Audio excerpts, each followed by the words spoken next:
Canadian politics is boring.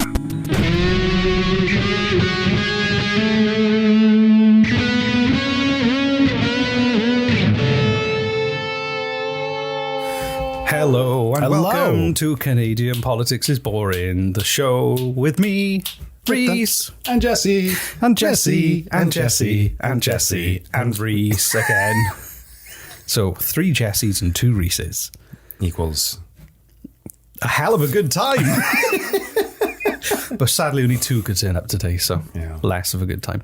Hello, we. If you've never listened to the show before, which is now a thing that we should talk about, apparently, you either will think this is great not an or educational shit, podcast. or somewhere in the middle. This is not an educational podcast, but it is about Canadian politics, and this is a mind-blowing, kind of sad story. Oh God, I fucking hate when you do this to me. But there's some gory as well. The humor will come from how. No, it's not gory. Well, it is. People do get hurt. Are we doing video again? Is this in VR? No, this isn't on video. The battery ran out. The battery, okay. People will get hurt. There will be tears. But at the same time, this is a comedy show, so we'll make fun of people's misery. That's as we do. We'll navigate it cautiously and look for... You're supposed to have a drink of water. I like water. There we go. All right, Did you know me, Reese. Did you know your body is 100% water? Yeah, that's what I've heard in science school. Science club. When I was a kid, behind the oak tree. When I was a kid, I used to be in a club called the Real Cool Kids Cinema Club.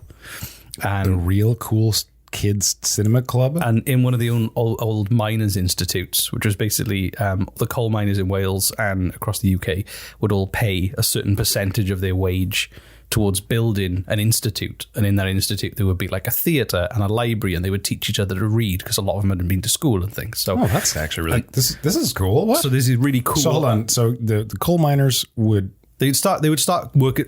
Traditionally, like before the 20th century, they started coal mining when they were kids. So a lot of the older miners didn't go to school to learn to read. But then they built these institutes where they could teach each other and have night classes and that's amazing. Stuff like that, which is really cool. And you would have they would have theatrical groups, and they would do like opera, and it was kind of like cultural enrichment for people who didn't have access to, but they all paid for it themselves out of their own wages. And they still exist, the buildings, they're amazing. And they had a cinema in one of them, and I used to go there every Saturday morning with my pocket money, and I'd go and watch a film at the Real Cool Cinema. Oh, it was actual cinema, and it wasn't like just a projector in like an auditorium. Like they had it was like amazing. A theater. Some of them are like, this is one that I used to live down the road from one, and it was a full 1930s Art Deco cinema. It was incredible. Wow. And you had a club called the Real Cinema, the cool. Oh my God! The Real Cool Cinema Kids But anyway, you had a membership card, and a man came on stage with a backwards cap and a sunglasses, and his name was Cool Dave, and he'd go, "Hey kids," and it was basically like he would talk how he thought kids in the 90s wanted to hear cool people talking. Right. Kind of like imagine a British person trying to pretend they're part of Run DMC. Very much, but they've only ever heard of Run DMC. I've never listened to any of the music. Who here's get excited to watch The Secret Garden?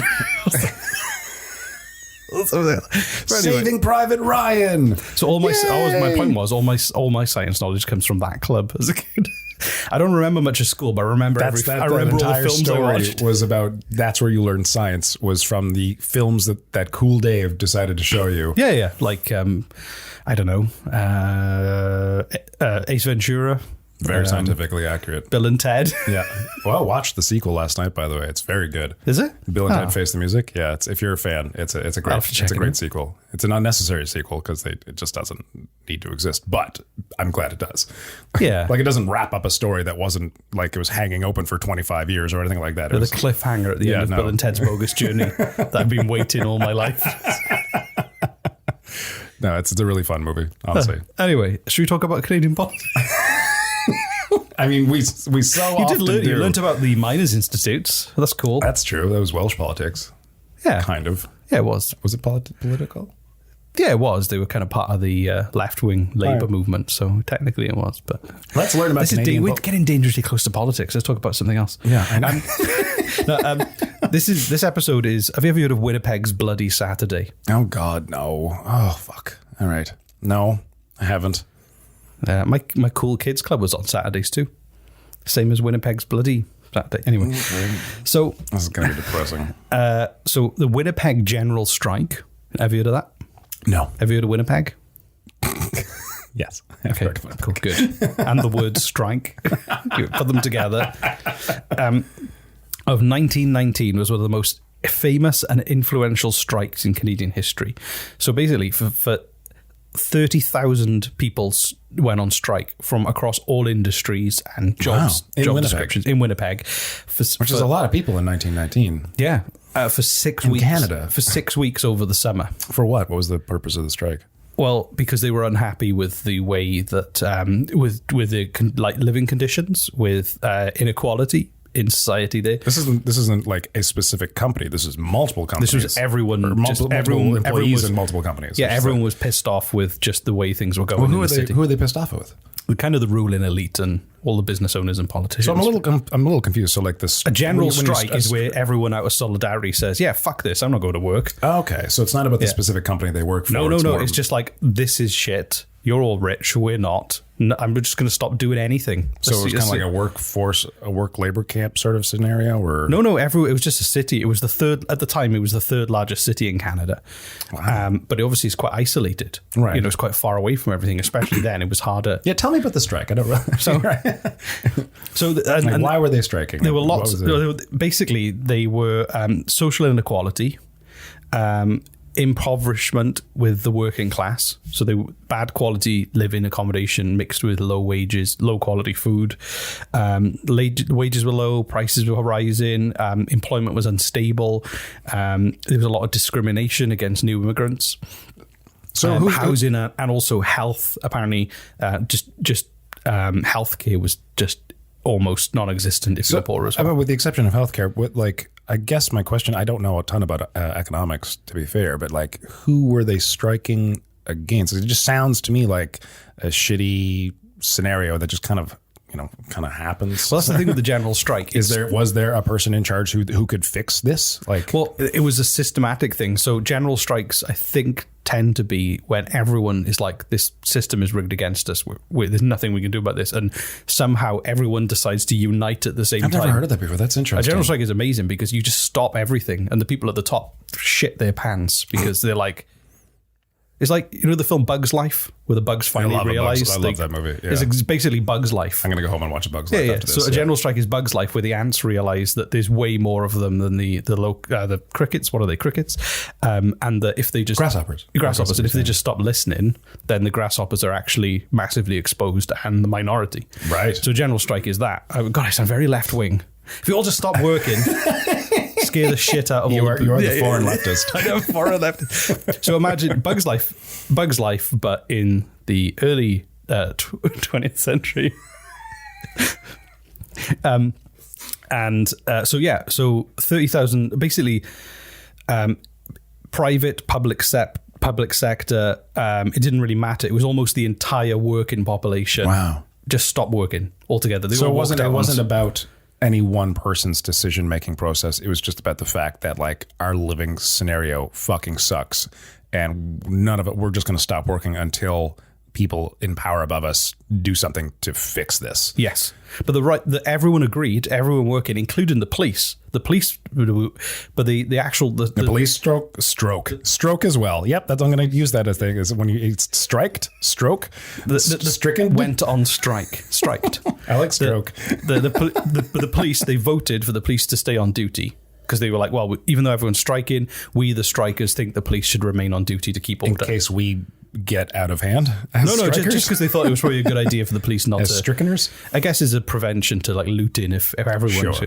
And then the other thing was the waterworks. People at the waterworks said, we'll stay at working because people need water. Right. Oh, that's cool. All right. That sounds organized. So the first to leave work at 7 a.m. So this happened, what was the day that happened on? May the 15th. So 7 a.m., the telephone operators or the hello girls, the people who used to go, hello, who would you like to speak to? In the old-fashioned way. Hello girls? Yeah, you pick up the phone. It sounds dirty. It does, but it was just generally at the time women did that job. Hello girls. They went on strike first, which basically meant the phone network went down. Oh, all right. And then on that day as well, soldiers, veterans of World War One, basically announced their support of the strike. And apparently the atmosphere was festive and the belief in ultimate victory strong. So it was very chilled. The only thing at the time, the strike bulletin, which was a newspaper that was published to keep everyone informed on how the strike was going, said, amazing. The only thing workers have to do to win this strike is do nothing. Just eat, sleep, play, love, laugh, look at the sun. Our fight consists... Until the food runs out and the power runs out. But our fight consists of doing no fighting. That was their attitude, was if we just stop, they have to listen to us. They have to improve things. It's the entire town. Yeah, everyone working. What town was it? Was it a town? It was a city. It was Winnipeg. We're talking about Winnipeg. At the time, right, the third largest city in Canada. Right. Okay. So imagine you that. told me that. Imagine if totally everyone forgot it. But again, they were just like, well, not quite like Bug's Life. There wasn't like a circus of exotic bugs involved, but it doesn't match. It's a good allegory, but it's not an exact match. So 30,000 people in Winnipeg in 1919. So they built a giant bird out of twigs to scare them. So 30,000 people, the entire working population. So what happened was the city's elite were not happy, as you can imagine. Right. They stopped making money. Yeah. And nobody gave a shit anymore. And if everyone collectively stops giving a shit, then the whole structure of society falls apart. Or it gets better, depending on your viewpoint. Yeah, exactly. Well, it falls apart as we know. I mean, 30,000 people were instructed to play, eat, and sleep until things got even better. And win the fight by not fighting. That's great. Right, yeah. Hold your horses and pull your carriage to the side of the road. Another important message is coming up now. So what happened was they initiated nighttime raids and the arrests of people who'd organised this general strike. They did what? Nighttime raids of them. Who organised this? The people who'd organised and were printing the newspaper and had got behind getting the whole city to shut down. They arrested them. Who? So like the people in power organized nighttime raids. Yes. On the people who are organizing the riots. Yeah. Organising the strike. Riots, the strike, yeah. Yeah. So basically they decided to try and decapitate the organisation that organised the general strike. What was their plan? Arrest them. Yeah. Okay. So the in the middle of the night, though. In the middle of the night. Why? Because everyone's asleep. I guess. You're not expecting it. You're not ready for it. I sleep with my eyes open and I hold a samurai sword, so I'd be ready for them. No one expects the Winnipeg Inquisition. Exactly. Right. By the way, I don't sleep with my eyes open and I don't own a samurai sword. That's just weird. I don't know why I glossed over that. I know. Just because Jesse didn't. I thought you were too afraid. Did he bring the sword to work? So the protest, basically the strike, the people on strike decided to have a silent parade in front of the city hall to protest the arrests. But the leaders who got out on bail said don't, because they didn't want things to turn nasty. They were trying to keep the tensions low and everyone just stopped doing anything. But on June the 21st at 2:30, a crowd of 6,000 people headed towards City Hall, and Mayor Charles Gray came out and said to them that civic authorities had absolutely committed themselves to the breaking up of any demonstrations, adding that women taking part in the parade do so at their own risk. That sounds threatening. And you better look out, women. Jesus Christ. Anyway, are you cracking your knuckles as part of the demonstration? No, I just crack my knuckles need You better look out. Better look out, women. There's a t-shirt. Try and stop me if there's a riot. So I think he was basically saying that they'll beat women as much as they'll beat men. So it was a kind of sexual equality, I guess. A very early form of sexual equality. That's great.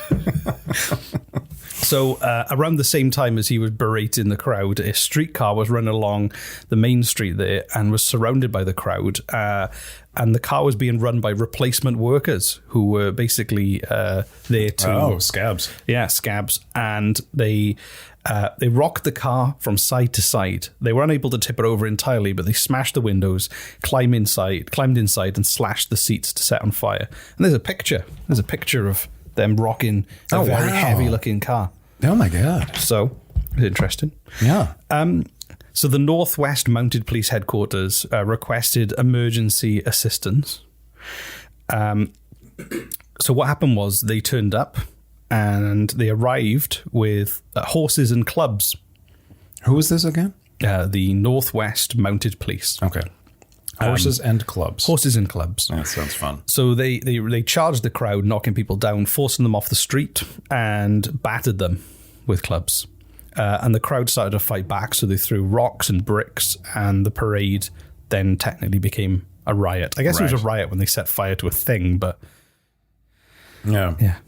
Jesus. So this so- all could have been avoided if they had just stayed home and well, yeah. So slept and ate and What- hung out in the sun. what do you think happens when you throw rocks at Mounties in 1919? Same thing that happens when you throw rocks at Mounties in 2021. There, they pull their pistols and they shoot at you. Right, yeah. So they kicked their horses into full gallop and charged while firing their pistols into the mob. Jesus Christ. And 2 bullets went through the legs of Steve Sevenabowicz, who died 2 days later of gangrene. Oh my God, that's horrible. And the police continued their charge, circling the block and containing City Hall. They were just firing guns. And a guy named Mike Sokolowski dropped dead. He was shot straight through the heart. Again, based on these names, you can tell they were recent immigrants from Eastern Europe. So I'm betting the trolley wasn't like. It sounds to me like if the trolley bringing in replacement workers happened at the same time that this riot was going on. Well, it was a silent parade at first. It was supposed to be a peaceful protest. Was it? Because it sounds like it's too coincidental timing. Like this silent parade in And then quotes police- was happening because people knew that the replacement workers were coming in that day, so that they could prevent it from happening. Yeah. And then just around the corner, armed police on horses are waiting too. And also, they then they cornered into an alleyway a bunch of the protesters, and they had 200 club-wielding specials on foot. What? And they basically afterwards became referred to as Hals Alley. So they basically just beat the shit out of everyone. They had 200 They cornered what? them. Armed specials who are basically special officers, not full police officers. They're kind of volunteers. People volunteering to beat the shit out of rioters. Yeah. But I mean, I think the general strike probably scared a lot of people. Especially if you were benefiting from the structure that other people felt was unfair, then you would probably pick up a club to go, I want to be upper middle class. I guess that's... Or middle middle-class. Or even lower middle-class. So they were trapped. They were trapped in the alleyway and just beaten mercilessly. This is fun. By 6 fun storytelling by 6 p.m. By 6 p.m. the military turned up from Fort Osborne Barracks with bayonets, rifles, and machine guns mounted on the back of vehicles Christ. to take control of the streets. Machine guns. And Winnipeg fell under brief military rule for the first time in history that a Canadian city was overtaken and run by the military. Holy fuck. And then the strike, they decided to end the strike because obviously they had machine guns. They turned up with machine guns. Yeah, it's like, okay. You want to change society? Well, we've got machine guns. So, and they basically agreed. They didn't fire the machine guns on anybody, did they? No, but you just turn up. You've already shot people. If right. you turn Now up, you're turning with they've already machine set guns, a precedent that we're willing to shoot you, and then you turn up with a gun that can shoot lots of you. Right. It's disturbing as fuck. Yeah. So they agreed to go. Dark history of Winnipeg. And the worst part is when they decided to go back to work, some people refused to rehire the people who were on strike. They couldn't get a job in the city anymore. They just brought in more They just replacement brought in more workers? replacements. There were people waiting for those jobs from other places. Right. And a lot of them lost any kind of standing they had in the companies as managers, and they had to start back again at the bottom at the lowest wage as well. Wow. And they were allowed to get their jobs back if they signed an anti-strike loyalty pledge as well. Wow. And the critics That's called probably illegal today. Well, I'm guessing. it was technically called the Slave Pact because it essentially meant you were signing up to agreeing to have a job in return for a job with no rights. Right. And it remained there until 1930, that pact. So people were bound by that for almost a decade or over insane. a decade. So, yeah. Wow. So that's like Bug's Life, except in the end, The grasshoppers won. the grasshoppers won. They just smashed Flick's face to pieces with The their big grasshoppers feet. showed up with machine guns. They did. That'd be a dramatically different Pixar film. Just Exactly. So the bad guys won in that one. This is depressing. And workers' rights were actually further diminished rather than in. But Thanks for sharing, I guess. if you're interested on going on a general strike, you probably best to make sure there's more than just you involved. Right. Because technically that means you're just not doing your job anymore. It's just you're just quitting, really, honestly. But nobody ever really talks about general strikes because I've never heard of the general strike before. That's fascinating. Because they're terrifying to people who think that that meaningful change has to come out of a particular way. If everybody just stopped doing everything. Well, I mean, it's interesting because like it just like I don't have the answers, but it does show that there are flaws in the system, right? Like if an entire infrastructure can be created where the people, the workers themselves are poor, basically, and their only option is to strike, and the owners of the city, the workers, not the workers, but the owners of the companies, the owners of the city, they're like, fuck it, whatever. Let's just bring in other workers. We don't give two flying fucks about these people. What are the like? It's a domino effect, right? They're like, shit, our peaceful protest is not working. We have to now try to knock over this trolley train full of displacement workers, and it just keeps escalating. It's like, oh shit, they're knocking over a trolley. Let's bring in fucking machine guns on horses or something. Was that it? That's terrifying. But all it shows you, though, is that the people were unwilling to even have a conversation to go, well, hang on, these are our neighbors. We live in this city, which is quite far away from everything else. Right. These are our neighbors. Our children could get married in the future. We're in this. This is a society that we're building together. Rather than speak to them and see if we can find things we can do to make their lives a little bit better. Mm-hmm. Some incentives of maybe we'll increase wages. Maybe we'll build some new houses somewhere that are nicer. Maybe we'll try and here you are, Reese, bringing things back to being civil again. But rather than that, they just wanted to shoot them and intimidate them with machine guns, and then demoralize them further. That was the answer. Was like, no, we're not even going to negotiate with you. This is the old. We don't negotiate with terrorists. We don't negotiate with poor workers who want better wages. Yeah, we don't negotiate with the desperate. We shoot you. Desolate. Yeah, we shoot you. That's depressing as fuck, Reese. Thanks for that story. That's great. That's good. I want to encourage more general strikes. And imagine if we kind of had a COVID general strike, but nobody had a choice. But it gives you an idea of what if you could COVID general strike. Whatever, no one was able to do their jobs. Oh, right. So it was kind of you've already got a taste. It was for an involuntary strike. It was an involuntary strike, exactly. So now that you've got a taste for it, it's a great way to get things happening. It'll go either two ways. It'll work, or you'll get intimidated and maybe shot. That's the way they tend to go. That's great. Thank you for that. This has just been a hilarious episode once again. Thanks. No problem. Well, anyway, I mean, and they say nothing ever happens in Winnipeg. I don't know who they are, but they're full of shit. Yeah, that's what they say. They're full of shit. When people say, have you been to Winnipeg? The typical answer is no. Nothing ever happens in Winnipeg. If anybody says you've ever been to Winnipeg, you go, you mean the Winnipeg with the famous 1919 general strike? And they go, yeah, that one. No, I haven't been there. That's how I'll answer it. That's good. I like that. Have you ever heard of Winnipeg? Yes. I've heard of the general strike of 1919. With the machine guns on horseback. Yeah. And also it was the central nexus point of the American invasion plan, if you remember back to the War Plan Red episode. Yep, because it's where all the train lines meet and there was a Boston Pizza.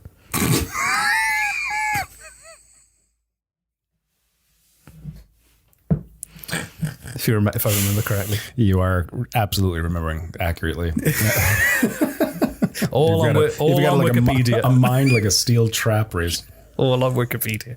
Anyway, thank you for listening about Manitoba, Winnipeg. Reese does more research than just Wikipedia. That's his joke. It's his little joke, by the way.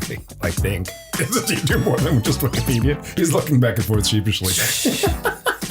It's like, don't talk about the nuclear bomb in Alberta. Shh.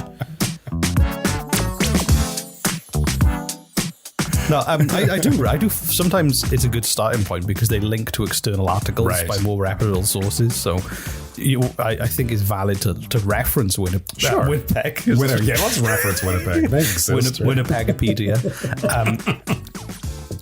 someone make a please someone make Winnipegopedia. Winnipegopedia, yeah. It's everything you need to know about Winnipeg. Yeah, a Wikipedia about Winnipeg and only Winnipeg. Any links that go out to like references outside of Winnipeg are automatically deleted. Exactly. It's just Cool. Well, I think everyone should go to our Instagram feed. Do you know what I posted? This call to action. I was sat at my desk in work and I could do this noise outside. I saw that. And there was video. a raven. Yeah, just standing on your staring at me, and I was like, "Oh my god, I'm going to die." So at some point, it's an omen. So is that what that means? So yeah. So if did you hear if I die, 3 slow knocks, the death knocks? Nobody was screaming at me, and I don't speak Raven because my father wasn't Bigfoot. But it turns out that it flew away then as I approached it, and I caught it all on camera. So if you saw that, if you want to see the omen of my death, then go on Instagram. Go on Instagram. Yeah. Canadian politics is boring. Instagram. And if you've got an omen of your death, share it with us. Yep, that's we enjoy those emails. I love omens of death. Canadian politics is boring @gmail.com. Send us your videos of omens of death. Yay! And we'll share them on Instagram. Thanks. Well, that was a depressing episode. Thanks so much for educating me about. No, but it was an important one. Sure. It was another. Life imitating art or whatever the quote was. See you next time. Bye.